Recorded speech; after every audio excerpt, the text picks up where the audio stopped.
In the know, non-stop Vikings talk. It's Purple Daily on Score North and ScoreNorth.com.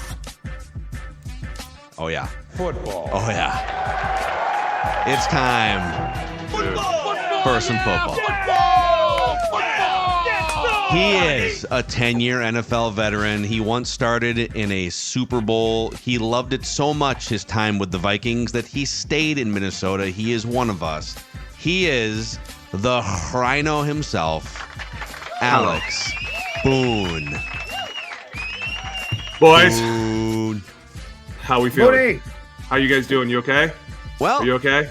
We're okay because we are the therapists for sad Vikings fans who, by the way, Vikings Ventline, if you missed it yesterday, Booney or anybody else, it's without really much surprise the most consumed Vikings Ventline episode of the season so far. Oh, really? A lot of people needing therapy after an 0-3 start here, Booney. A lot of people. Well, when you lose to an 0-2 team, I'm not sure that everyone's feeling really good right now. You know what I'm saying? Well, they play an 0-3 team this upcoming weekend, right, Judd? Don't they? Aren't the It Panthers 0-3? can't get any worse, right? Yeah. Thielen Both calls it a 0-3. playoff game. They're both Yeah, well, 0-3. He's on. He called it a what? A playoff game. It has a Who did? playoff game feel. Yeah, That's no, what an 0-3 versus 0-3 is a playoff feel, Adam? I feel like that's a hot seat game. Like somebody's on the hot seat, and whose seat's about to get hotter? You're about to find out. Let's be honest. You cannot go over. Someone's going to get fired. Someone's going to get fired. I'm just saying. Look at Denver. Someone's got to get fired. Hello. Would you fire? Is Declan's going to fire someone's ass later on today? Are you firing Sean Payton? Stay tuned. No, I'm not. I thought we fired him already. Didn't we fire him when he was talking a whole bunch of mess to Nathaniel Hackett? And we were like, dude, that's so not cool. Like, two old white guys going at it. Nobody wants to see that nonsense. Well, the Jets do might have some problems too, Booney. So Nathaniel Hackett's meal ticket went down the drain. He's kind of the jinx. To be man. fair, He's though, the to be fair to kryptonite. Nathaniel Hackett, he's just going to look at the owner and go, What you Yeah. want me to do? Yeah. The number one went down. This is a whole different scenario. This is hey, why the hell are we not clocking it? Why is everybody freaking out? All we need to do is just stop the clock real quick. And instead, we're all just going to freak out and act like a bunch of idiots. I'll give Kevin O'Connell credit. He was at the podium for his day after press conference on Monday. He's shaking. Like you could tell he doesn't know what to do. But I will say this. He's taken every bullet he can for Kirk. He is just like absorbing every one of them without trying to say. But Boone, what's incredible is there's like huge gaps in his story about like Kirk called a play and I wanted him to run it, but if he can't hear you, how do you know he didn't want you to spike it unless he's signaling from the side? Like there's huge gaps here, but O'Connell is falling on the sword at every turn, and Kirk's back to being Kirk here. So we're going to get into all of this, and I have the film of the last two plays, and we have like 10 other things to get into film-wise with Boone. Let's shout out a couple things real quick here. You can find Alex Boone's brand new YouTube channel and podcast. It's the O-Line Committee. It's Alex, Jeremiah Searles breaking down film, talking smack, Fat Guy Fantasy. It's the O-Line Committee, Apple, Spotify, and YouTube. And then our friends at TCL are helping to power this thing on Purple Daily every single day. TCL, which has award-winning TVs for any budget, any space, all with stunning picture quality. And TCL makes more than just TVs, too. They offer mobile products, audio devices. Maybe they need to make an audio device that's louder in the quarterback's helmet so you can hear the play call, or an audio device that's just yelling, clock, clock, clock, spike it, something like the that. fans were yelling that. The drunk fans were like, clock the ball. Clock the ball. And he's like, I can't hear anything because you're yelling. The irony is he couldn't hear because of the crowd yelling clock. So what are your Booney? All right, there's so many things. I feel like where do you want to start? Where do you want to start? Like that. Where do you want to start? You want to start on the fans that I yelled at like 10 years ago on when to shut up? Like nobody can hear you. Okay. And if I can't hear the quarterback and I'm like, what are you saying? And he's like screaming, what are we doing? Once again, you know what? No, this is why you got in trouble, right? I don't this care. This is exactly why Boone got in trouble. It's the truth. How many times do you guys have to see this? And it's the same thing. I'm not throwing any shade on the fans because at the end of the day, everybody knows that's a clock situation, right? 4th and 5, you check it down. Go figure. Your quarterback checking it down, right? Like, thank God it wasn't 4th and 8. We would have been in some real trouble. But anyways, first down, what do we do? I don't know. Do I start counting all the zeros in my bank account? Maybe I take off tomorrow and start sending back some fan mail. I don't know. I could do this all day, Mackie. How long you want me to go? This is exactly what we've been saying for the last 6 months. This is why nobody had any faith in the Vikings. Is because in a pressure situation, he will always resort to what he knows. And that is not doing it. He's not making the play for the money that he's making. Everybody else around him is dying on a lot of swords. Everyone's like, oh, KOC, you're great. You know how many guys up front are dying on the sword for him? You know how many guys on the outside are dying on the sword for him? And at the end of the day, it's all falling back on the same single person. And that's why, as an O-lineman, it kind of pisses me off. Okay, so what do you have to say? Because I could come back at you. Okay, let me open up the box score here real quick. Okay, here we go. Right here we go. Right. Why don't you pull out a PFF grade while you're at it? You know what? I'll feel maybe better. We'll check those. My two eyes didn't just watch the same game. Go ahead. Okay, so if I were, and I think you know where I stand on Kirk, but here's what I'm going to do. He threw for 360 yards, 3 touchdowns. He had 13 quarterback hits that he absorbed in that game. Okay, the defense gave up 400 yards passing, 28 points. And here he is. He's grinding down. The coach won't let him make his own decision at the end of the game, right? So, he's leading the NFL in passing yards right now. It's not his fault, Alex. Booney, it's not his fault. What's your comeback? My comeback is you could have won that game at the end of the game. You had 25 seconds left. You could have won that game, and you didn't. And that just goes to show you that all your pretty little stats go to nothing, because how many dubs do you have? How many? You can look as pretty as you want. If you don't go to the show, what does it matter? Who cares? Who cares if you throw for 10,000 yards? If you don't even make the playoffs, nobody, they're going to laugh at you. They're going to be like, the hell you mean this guy threw this many yards and you didn't even win a game? You serious? You serious with this? Oh, okay. You like that on 3, 1, 2, 3. So we all know how we feel, and I think we all know how fans feel. But to your point, there's actually Hawkinson catches that ball with 37 seconds left, and the clock starts to run. So forget about us for a second. If you are the left guard on that team, if you are, and you might not have had the best day possible, how does the team feel right now? That's what I want to know. Right now? Well, there's a lot of souls. Oh, about this? Yeah. Like right here? I think everybody should have known in the moment what to do. This falls on a lot of people. Yes. Like we know that once it's a first down, we have no timeouts. We're under a minute. Just get to the line, get set, and we'll get it figured out. If anything, the quarterback's just going to take a snap and throw the ball in the dirt. But this is where like this pure panic comes out.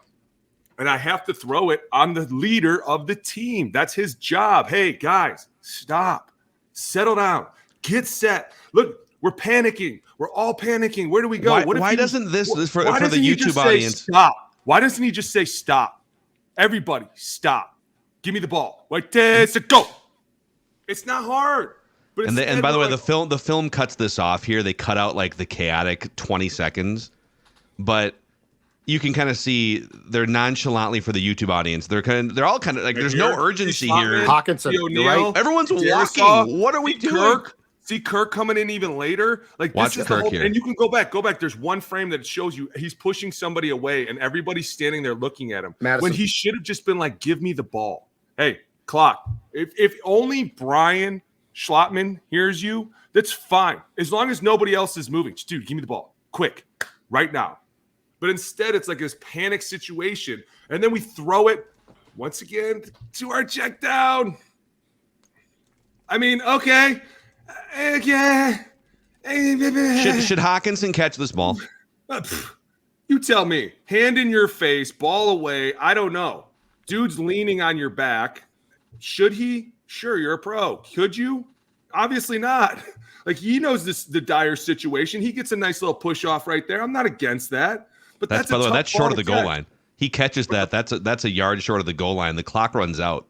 And not only that, but the problem is it's got to be a rifle. So that if that ball, I mean, it's got to be low. It's got to be down because you don't want something like that happen. I remember all the time when we would practice red zone. And the red zone is, let's not make any mistake about it. The red zone is really tough, right? Like everything shrinks. Everything gets smaller. You have more guys in smaller areas. You got to be precise. And when you throw a ball like that, it's got to be like the most perfect ball. But you're making that much money to do it. That's your job. My job is to put the ball exactly where it needs to be on this type of play. This is why I get paid this much money to do this. If I can't, year in and year out, maybe I'm not that guy. I'm not saying the pro was great up front. I'm not saying that. The dude took a lot of hits. You've heard me say this before, though. This is a violent game. You're going to get hit, dude. You still have to get up and make these plays. At some point, I thought the O-line was playing really well. I thought the run game looked good. I thought guys had a little fire under their ass. It looked like Dalton Reisner coming in the room was kind of everybody like, I'm back. Oh, coach, yeah. Dalton, hey, what's going on? I'm the starter. You're the backup. Let's sit out. Right? Does that happen when you start 0-3? I don't know. I think people and someone somewhere has to look around and go, someone's got to take this bullet. Who is it? We're 0-3. We can't go out again next week and go 0-4 because then it's going to be one of the coaches going, because then it's like, hey, stupid, how long are we going to play this game? How long were you going to do this before you fix something? You can't continuously keep doing the same thing expecting a different result. That's the definition of insanity. Believe me, my coaches made me memorize it in high school. So, Boone, beyond the what we have been told by KOC and Kirk, who said, I'm empowered to do what I want, but in Buffalo last year, I did something and got in trouble. So you see, I can't see the future. Beyond all the crap that we've been told, tell me this. If you are the coach of the Vikings, how does that play, or as a player, how did that play really work? Because there's no way with a clock running that you have to wait for the coach to say clock it. I can't believe that. Yeah, how did 23 seconds run off the clock before someone did something? But I mean, tell me how after 10, I'm starting to, you get nervous. What are we doing? What's the panic? What's the problem? After 15, you're like, guys, we might as well have just huddled. What are we doing? And at some point, I'm watching the game like, what is all the mass confusion? Snap the ball and clock it. It's a first down after a fourth down, and there is less than 30 seconds left. This is not even a discussion. If anything, you want to talk about having some balls. If they would have fake clocked it and thrown a fade, I would have. Marino! I'm going to tell you right now, I would have been the exact opposite. I would have been a Kirk Crusader till the end. But instead, he's over here like, wait, hold on. Did you win with a flag, Mooney? Marino against the Jets. Monday Night Football. Crusader. I'm telling you right now. Instead, it looks like this. Hold on. I'm waiting for Dad to tell me what to do. I'm 45 and I make some of the most money in this league and I don't know what I'm doing. That's exactly what you look like. You like it? I'm 1, 2, 3. You like it? I mean, I think so. I don't know. You're not on Twitter, probably for the best, Alex. Never. And you're on Instagram. People can find him on Instagram, the Rhino75. But last night, I tweeted. And I could have used maybe some different language because I quit football in 8th grade. So when NFL players hear me say that's a clown sequence, they're probably like, "Who's this pudgy little punk on the podcast?" We did. There were times on the bus after games where guys would pull up Twitter and they'd be like, "Can you believe this guy?" Right now, we'd all laugh about stupid things. People, don't worry, you're all that's fine, and that's fine. But and so John Sullivan, the old Vikings center, he was the center from like the Brett Favre 2009 season. I know Sully. I played with Sully, dude. You guys overlap. And so Sully, and I know him a little bit, but he came in and he said, "No, that's a clown tweet, bro. Here's how it works. Coaches call the plays. Quarterback can't just unilateral." I said either Kevin O'Connell has to give Kirk the authority to just run your own 2-minute drill in that spot. Hey, if there's 30 seconds left and the bullets are flying and the clock is there's no timeouts, just go, dude. You're 35 years old. Either spike it or call a play, but it's your thing to run. Either do that, or if you're Kirk, you probably just have to go up and spike it and don't forget about what's happening in your ear. That was my own just sort of idiot take. John Sullivan was like, "No, you're an idiot. You're an idiot.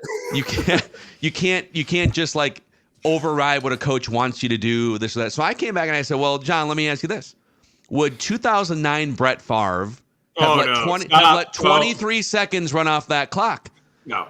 And he kind of conceded. Now other people jumped in. They're like, "No, Brett Favre would have snapped it and thrown an interception that ended the game," which Kirk did too. Stop. Those are all haters. You're right, Mackie. And that is the biggest thing that we're taking away from this is that this is almost the same situation. I am in no way saying Kirk Cousins is in a Brett Favre league. I'm not even saying that's close. But I'm saying you're of the age and you're of the pay grade that if all of a sudden on a Monday morning somebody was like, "What happened?" You were like, "Hey, man, shit hit the fan. I made a call." There's not going to be a lot of people that go, "Well, that was stupid." They're going to go, "Hey, all right, we live with it," right? Like, Yeah. it's not like you're young enough that somebody's going to tear you apart for not running what they want. It's, hey, coach, I'm in the moment. I can't hear you. And I see the clock going down and I started to panic. So I just went clock. What is number one? You're not going to get yelled at. I mean, that's clearly the thing you needed to do. But at the same time, this is what always goes back to me. And I'm going to say this, and this is going to get really deep. So if you're not ready for this, turn it off. At the end of the day, if you are constantly scared to do things as my leader, I am scared to play with you. Why? Because the threat of you getting yelled at by daddy is not big enough of me coming down the pipe on you. You know what I'm saying? Like, at some point, you have to let the ball fly. You have to go out and play and say, hey, man, I'm doing my game. I get paid the most. I say the most. As a matter of fact, I don't even like your offense. I'm pulling in my own stuff. At some point, you have to stand up and be like, I'm the boss here, not you. And as an old lineman, if you're up there and you're like, dude, what is going on? What the hell is the chaos back here? I'm losing faith by the moment. And then you throw another pick to end the game, and it's like, here we go. Here we go again. We're going down this same rabbit hole, and nothing's changing. And everyone's like, oh, it's all good. Oh, yeah, Kirk, I know, blah, blah, blah. Instead of being like, hey, you know what? You're right. I should have clocked it. That was on me. The chaos, the pressure, it just got to me. Won't happen again. Done. It's just dude, like too many people taking too many bullets for everybody. And sometimes the politicalness has to drive you guys nuts, right? Like, oh, no, Kirk's doing great. You're like, dude, just say it. Just say it. You're pissed. You're pissed. As a head coach, I'd be like, yeah, I'm pissed too. I'm yelling clock. That idiot should know to run clock. What do you mean he didn't get the play call? He should know it's clock. Put that on me. It's like no one's trying to make a direct comparison. Like, you nailed it even better than I did. No one is saying, well, Kirk Cousins is Brett Favre. Brett Favre, Super Bowl champion, MVP, Hall of Famer, different category. And Brett Favre had his football flaws. He would throw a dumb interception in the NFC Championship game, which is also a game that Kirk has never been to, which is another story. Yeah. But at the end of the day, I'm with you. Like, it's one thing if you're a second-year quarterback and the coach is guiding you and navigating your way through. If you're Bryce Young or something starting your third game for the Panthers. And people think I hate and whatever. Like, we praised Kirk so much last season, and he deserved a lot of that praise for fourth quarter comebacks and standing in there. Yeah. But when your season's on the line and you're sitting there like waiting for someone to tell you what to do as the clock is bleeding down and players are looking over at you, it's just someone's looking for someone to take action, and he doesn't in that moment. And it was such a powerful microcosm for his career, I feel like. Maybe I'm making too much of it, but I felt like he throws for 360. He largely avoids blame for the loss, but at the end of the day, the game is winnable, and you just need one more play. Booney, they ran 10 plays on the last two drives inside the red zone, and they just needed a touchdown to win it. And is it his fault that they lost? Not necessarily. No, not his fault. But you need one more big play, and here's 10 plays in the red zone to do it. Yeah, I agree. And how many times have you run 2 minutes? You know your favorite plays in the red zone. You know the receivers on the field. You know what everybody's welcome to do. You know you need to get the ball out of bounds or you need to score a touchdown. Those top three plays should be running in your head. The minute TJ catches that ball, you're thinking, okay, I can't hear what's going on. All right, well, I know I should clock it, but I'm going to get crazy and run one of my favorite plays real quick. Cougar. Here we go. But if anything, don't just this. It's the whole like, what do we do? I don't like it. I can't stand it. I love when I see quarterbacks go out and be like cowboys. And they just are like, you know what? I can't even hear you anyway. Shut up. Yeah. Here we go. Hit me with a little demon out there. Yeah, baby. Look saucy. I'm like, dude, this is great, right? Why? Because this dude's willing to do anything to win. He's not going to listen to his dad. Tell him, hey, now listen, if it's cover two, you throw the primary. Okay, thanks, Dad. There's a reason they got to turn it off in 15 seconds. A lot of the quarterbacks you see, they're like, stop. I know what I'm doing. Stop it. The hand goes up. They're like, it's enough out of you, right? Yeah. That's when you're like, this dude's in a mood. Let's roll, baby. Let's roll. Whatever you call, I'm running. And the same thing with Brett. He may have thrown an interception, but damn it, he was making the tackle. So what could you really say about it? Like, you were like, all right, dude threw it. He made the tackle. All right, cool. Defense is going to stop it anyways. We're good. Here we go. And this is where the O'Connell Cousins relationship was supposed to be by now, which is there wasn't supposed to be. This very much goes back to Mike and his staff with Kirk. Well, I didn't know what to do and I couldn't hear. Like that's and then when he has the audacity, and this is if I was a teammate, this would have driven me nuts to bring up the Netflix thing in Buffalo. We're talking about clocking the ball. Like, we're not talking about a play call. We're literally talking about you should have clocked the ball. And he's trying to say, well, last time I tried to do something, I got in trouble. I got and yelled so at, yeah. and if I'm his teammate too, because here was my suspicion when I saw it, and now I'm pretty positive. He had editorial control of that Netflix special, right? Like, he had a say on what could go in and couldn't go in. And I thought he might have done this. He's manipulative enough to put in an example of something that he can then use for himself. And that's how that comes off. Like, because he didn't say, do you remember that thing in the special in Buffalo? The quote is, the Bills, he knew that was a plant to say, well, the next time something goes wrong, I'm just going to show you what KOC does to me. That's what bothers me. Yeah. That looked like a plant to me. I agree. And I'm telling you, as a teammate, you see that and you're like, here we go again, another year of everyone just hiding behind a shadow of taking bullets for everybody else when we don't need to. When all the real teams are really just like, yeah, our quarterback didn't play well. He's going to play better next week or else. Yeah. Oh. They're not afraid to say that in other places. They're not afraid to come in the room and be like, that was a pile of you know what. But here they're probably like, Kirk, can you leave the room? Can you leave the room? We're gonna discipline everybody but you. We're gonna let everybody know. TJ, you should have caught that ball. I could easily see that. Boy. Wow. All right. Let's take a deep breath here before we dive hard into to the when film. you're 0-3, dude. This is great. No, you don't take a deep breath. You continue to bring this same energy, okay? Booney. Let's take a deep breath and go over to Underdog Fantasy, her decks, and let's see what kind of hires and lowers are we looking at here from the weekend. That's 292.5 for Cousins last week. Take the higher on that. Yeah, there was a bunch of winning slips. This is just one of them. Our Score North audience loves themselves some Underdog Fantasy. They wrote a lot of these hires. Justin Jefferson's been free money all season. He's crushed his prop every single week. And you can go to Underdog Fantasy, use promo code SCORE, SKOR. They'll match your first deposit up to $100. You got a couple Monday Night Football games. You got a Thursday night game, NFL, even MLB. The baseball playoffs start soon enough too. All right, so plenty of things to get in on at Underdog Fantasy. Use promo code SCORE, SKOR. They'll match your first deposit up to $100, and send us those winning slips. We'll show them right here on Purple Daily. Also, a shout out to our friends over at Burger Press. Okay, Burger Press over in Edina, 494 on France Avenue. So this is an independently owned and operated by Minnesota sports fans, by the way, big Purple Daily fans, the owners of Burger Press. We're talking about perfectly crafted, delicious burgers. You've got the B-roll you see here on the YouTube channel is from a little Score North luncheon we had. Crinkle cut fries that are not too overdone, but they're just crispy enough, which is kind of how old Macadac likes them too. They've got wings, crispy chicken sandwiches, shawarma, Nathan's hot dogs. It's just a glorious place to get lunch with friends, family. Burger Press in Edina, 494 in France Avenue. My phone must not have been working that day. My bad. I'll get the next invite. Thanks for that. Oh, sorry. Yeah, I thought we tried to call you. Yeah. Well, we don't want we thought they'd run out of burgers for your metabolism. Wow. Got Michael Phelps metabolism over here. Guys doing Ironmans every 2 a day. Ironmans. I'm not sure if you knew that about Alex. Yeah. No, hey, I'll tell you what. Guy. You ain't no fat guy. My 8-year-old softball team, 8U, just won states this last weekend, and it was look at them. Incredible. Are you the third base coach, or what's your? No, I'm the head coach. You're the head. Okay. I'm the head ball coach, baby.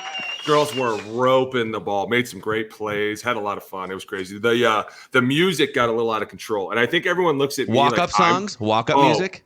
So the moms were like, they must have planned this, and the walk-up songs were contagious, dude. Like even I was in like ready to go mode, and there was a couple times they let them play a little too long, and I may have started to pitch the machine. I was like, whoa.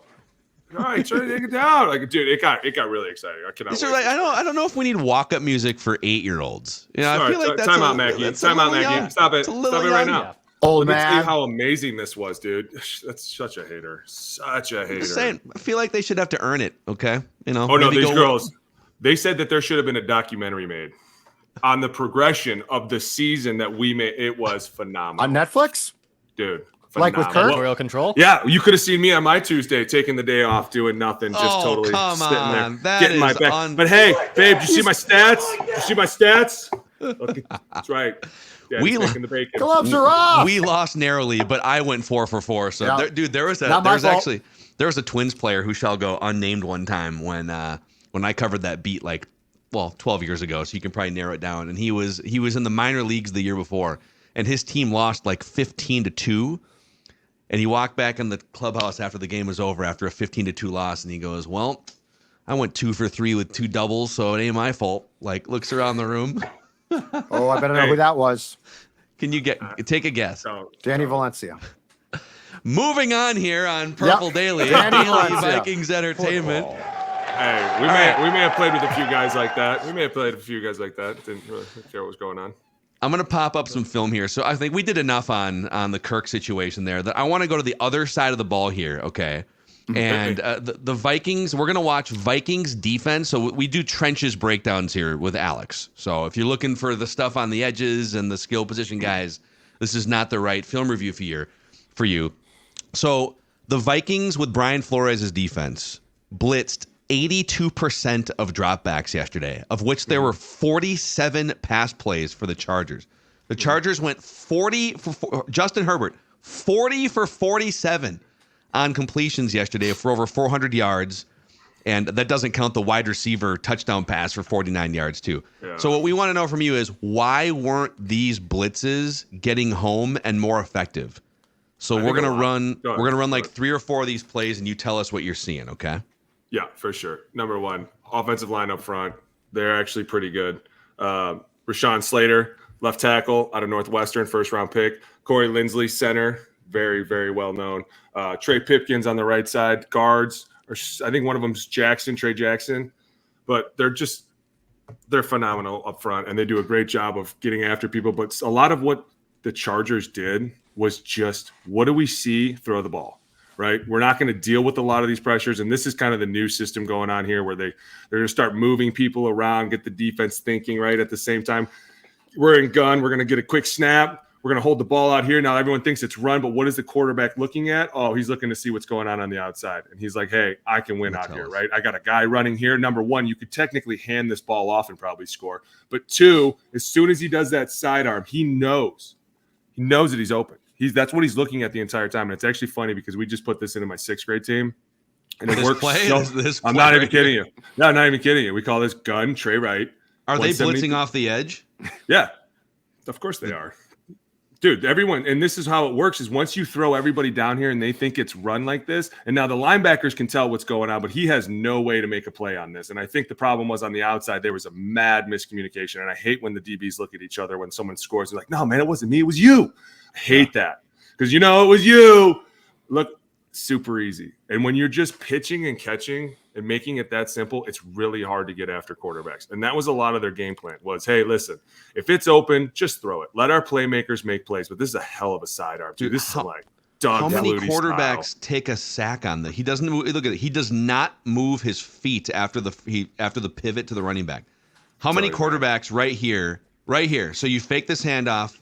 Well, he Josh knows. Metellus is in your face. How many quarterbacks get this off and it's a touchdown, flat-footed?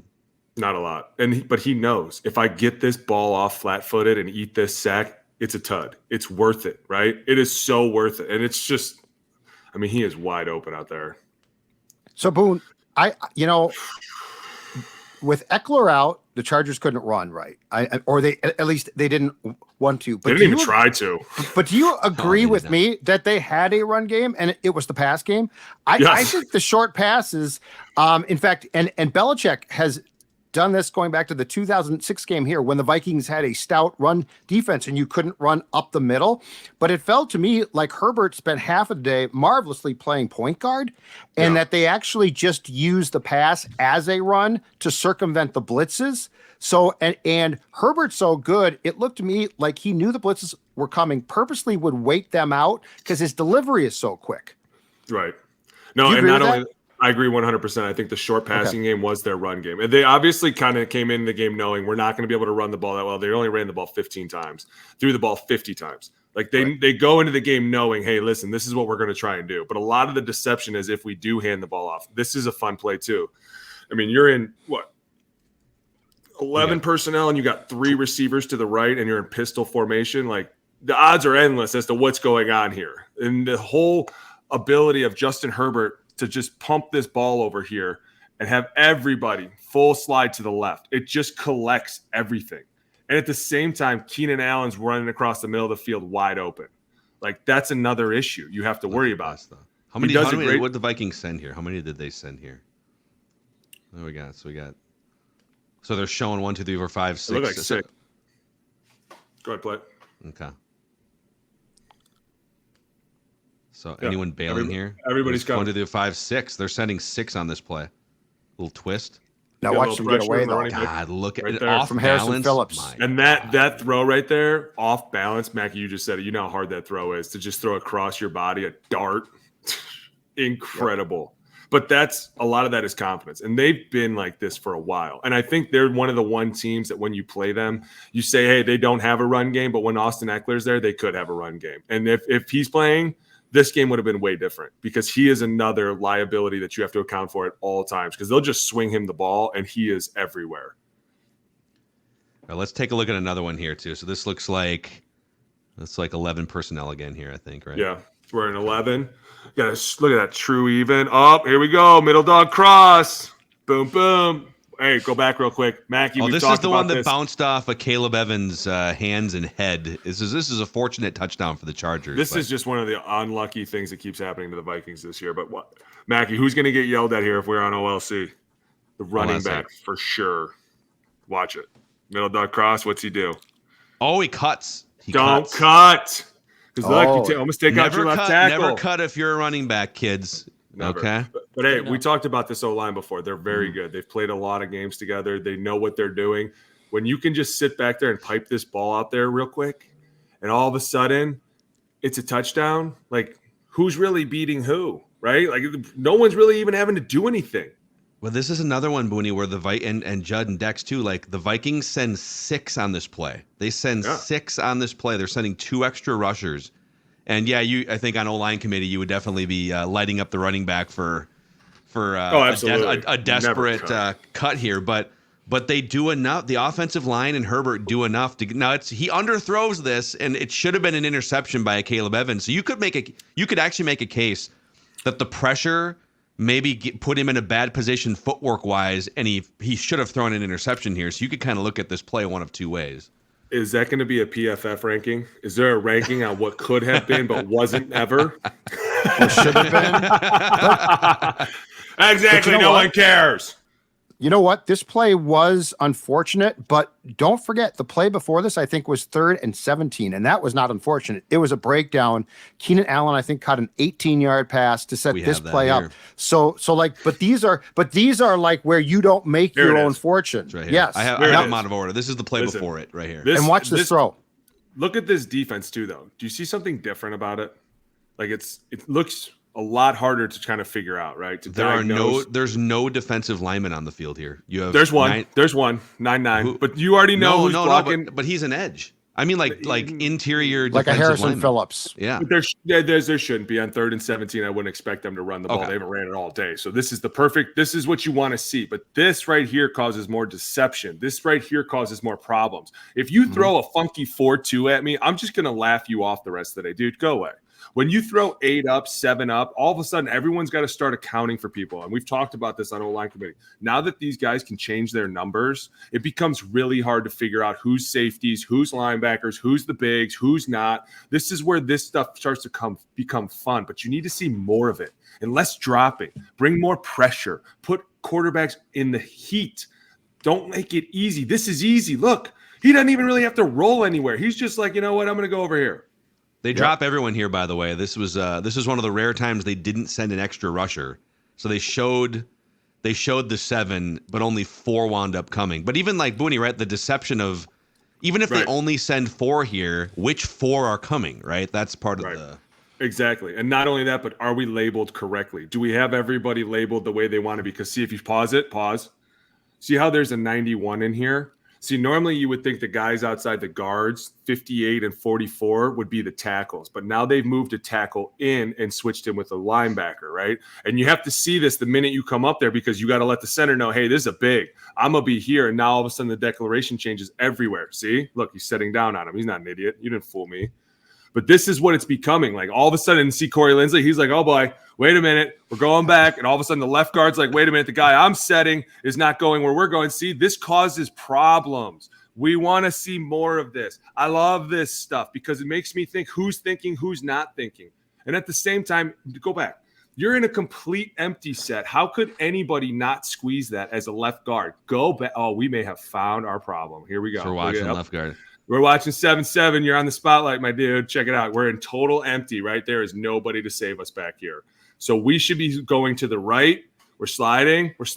See, I think Corey Linsley goes wrong here because the right guard goes down to the left because he knows he's a big. And Corey goes to the right and the left guard goes to the left, which you just totally exposed the A gap, which is probably why Justin Herbert started to run.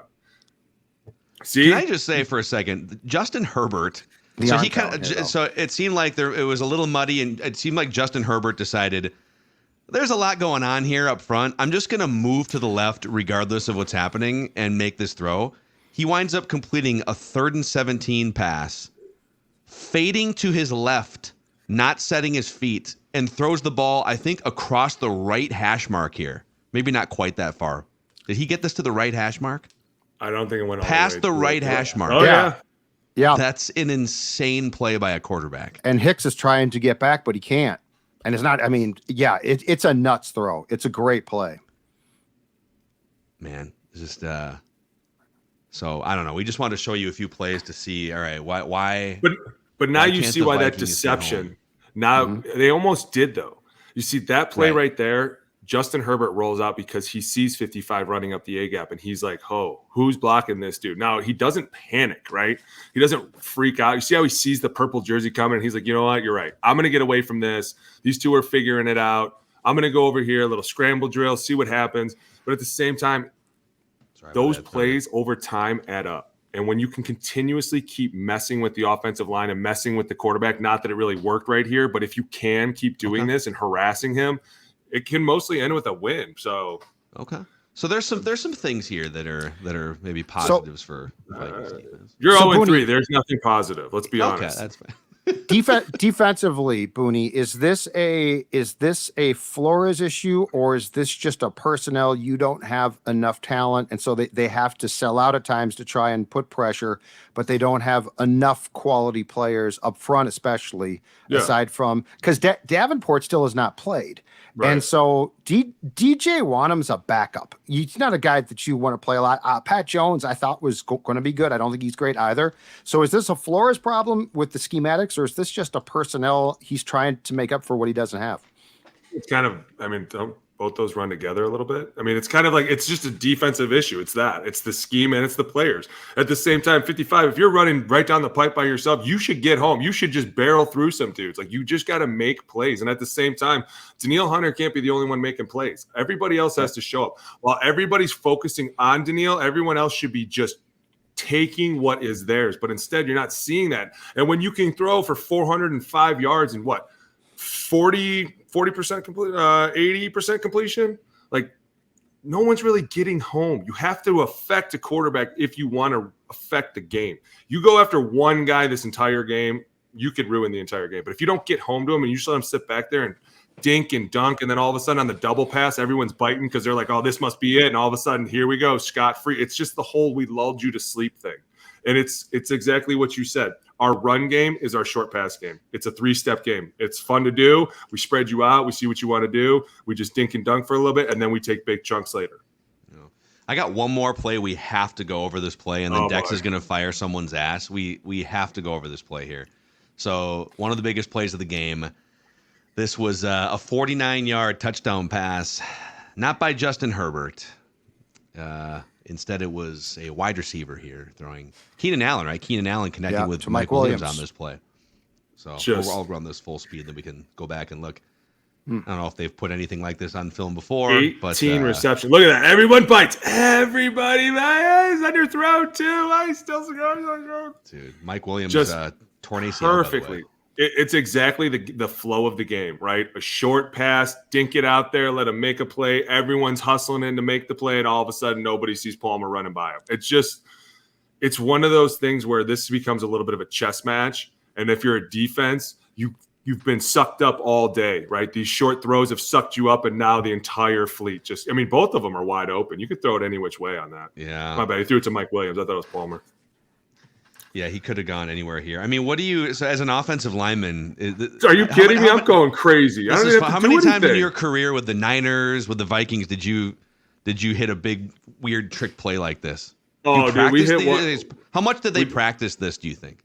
All the time. We practice them all the time. We used to run them all the time too. We hit one on Jacksonville. We did the fake where the kid runs to the sideline but doesn't go all the way to the sideline, and then we heave-ho a fade out there, dude. We do this stuff all the time, but the plan of attack has to be there, have to be sucked up, right? Like if we keep hitting deep shots all day, they're going to keep their safeties deep. But if we just continue to throw these quick outs and these quick slants on first and second down, eventually they're going to start biting up here, trying to get us to go 3 and out. And eventually we just throw a swing out here. Doesn't even look like anyone's trying to block anyone. They're still running routes, and everyone just bites on it. Hey, is there a chance they purposely ran this play without Harrison Smith on the field? He's not on the field. It's Theo Jackson. They waited for him to be off the field. I don't know. They might have been like hey, Harrison's not on the field. Like if we're going to throw one, we're doing it now. Absolutely. I've heard that before. Like, hey, because he'd sniff stuff out. Oh, that was Theo Jackson, who's the last guy. Byron Murphy froze. If you go back and watch that, he just froze. Because Metellus sucks up to take Keenan Allen, which I'm sure he should do. Right. And Murphy watches Williams run by him and just sort of olays him. Yeah. Hey, Declan. You want to fire someone's ass? Cannot wait. I do want to fire someone's ass. I love firing people's asses. This is great. I missed doing this last year with Booney, so I'm glad we can do it again. This year, Booney. It wasn't the same without you, man. It really wasn't. Welcome. Really wasn't. All right. We teased Sean Payton, and don't get me wrong, Sean Payton's been in the office. Like there's a slip that's ready. There's a severance envelope ready to be handed to him pretty soon here. However, he's safe. He is safe this week. He's okay for now. Instead, and I know this is a little complicated because it's not as easy as just doing it. Josh McDaniels, come on down. You are fired, dude. Oh, that's a good one. Josh McDaniels. Just a buffoon, man. Yep. Watching that Sunday night debacle last night in bed. Just what's he doing? I scared the dog. The dog got up because I was screaming at my TV, wondering what this buffoon was doing. And every year that he has been a head coach, okay, here's where his offense. Oh, he's with Tom Brady. He's been a mastermind with Bill Belichick. These are where his offenses, when he's not been around Tom Brady, have ranked in points. By the way, 18th with Denver his first year. Tim Tebow. 29th with Denver his second year. 22nd last year with the Raiders. They're 28th in points now. He chased away Derek Carr. What about that Colts season? Oh wait. He didn't quite get to the season. Yeah, and then he chased away himself. Those guys are still looking for jobs. Those coaches, right? He's barely won anywhere he's went. He's had the security blanket of Belichick and Tom Brady. After that, hell, he had Mac Jones, I believe, his rookie year, or not his rookie year. It was that was the Cam Newton and debacle the first year post Brady. That offense wasn't good either. This guy was only good because he was around great infrastructure. Everywhere else, he has been an absolute disaster. He's a buffoon. You're fired. Josh McDaniels. Good call. Great call, Dex. Get your ass out of here. Love what you just did. Love it. But we're also firing Sean Payton, too. I mean, you get a 50 burger on you. You get the hell out of here. A 50. Dude, Chris Thomason. You stop watching Booney. at halftime. 70. Thomason got Peyton to snap at the podium. I don't know what more you could want. Zim's friend Peyton, when he's like, but you made history, and don't you have something to say about it? What's the question? What's the question? It is great, dude. Like next question. It is funny. Sean Payton. That was who I thought it was. That was who I thought it was. Yeah. It sounded just like. I go, oh my god, that sounds just like Chris. God, is that just? Does somebody else sound like? Denver now. He was like, I just wanted you to know that was historic. I was like, it's like something Chris would say too. Payton's like, I'm aware. And they started rifling through like the history of it. That was the best part because he did the same thing to Zimmer, and Zimmer would go crazy. Yep. The best one was, I think it was 2 years ago, where Thomason, launches into some chapter and verse about some dubious statistic, and Zimmer says to Bob Hagan, all right, Bobby, we're out of here, and just gets up and walks off the podium. Bob's like, oh God. All Bob's right. like, oh God, here we go. No, dude, I can't wait. Amazing. So, all right. So Josh McDaniels and maybe Sean Payton. Good Go call. 70 points in a football game. You're out of here. Hey, if your back hurts from scoring 70 points in a football game, just carrying the ball up and down the field, maybe you should go to Summit Orthopedics. Whatever type of pain you're dealing with, even if your knees look like Boone's, no referrals are needed. They offer same-day appointments. If you're really hurting, they also offer urgent care, 8 o'clock in the morning, 25 locations across the Twin Cities. Learn more at summitortho.com. Oh, Hey. that was something else there today, boys. Football. And Good I know, this is great. This game coming up this week. I got to be honest with you. I'm looking at the pregame. The Panthers? Yeah, and the Vikings offense is ranked 3rd. Yeah. They move it up and down. They can't put it in the end zone when it matters, but they the move it up most and down the important field. thing of the offense. Just they can't goes do to that, show but you they got a lot of stats yards. are stupid. Like, Yeah. I'm just letting you know. I'm really excited. Once we get done with this episode, I'm just going to call Boone and just rattle off all the PFF grades from all the games on Sunday. Stats probably are could stupid guess. is a segment. I'm Stats telling are you. stupid is a segment somewhere. It's got to be a segment. It should be a segment on this right here. I'm going to write it down. Stats are stupid. What Stats stat? are stupid. What stat is driving you crazy? I mean, the alliteration's perfect, Alex. Stats It are is. stupid. Starting next week on Trenches with Merch. Boone here. All right. Here we go. STOOPID on the shirt. Stupid. Here we go. Stupid. All right, he's Alex Boone, our football-loving friend, and we learn something every time we pull back the curtain and watch film with him. So appreciate you guys hanging out with us here. Purple Daily Vikings Entertainment. Click the like button, the subscribe button on the YouTube channel, and go follow Alex and Jeremiah's project, the O-Line Committee, on YouTube, Apple, and Spotify. See you guys.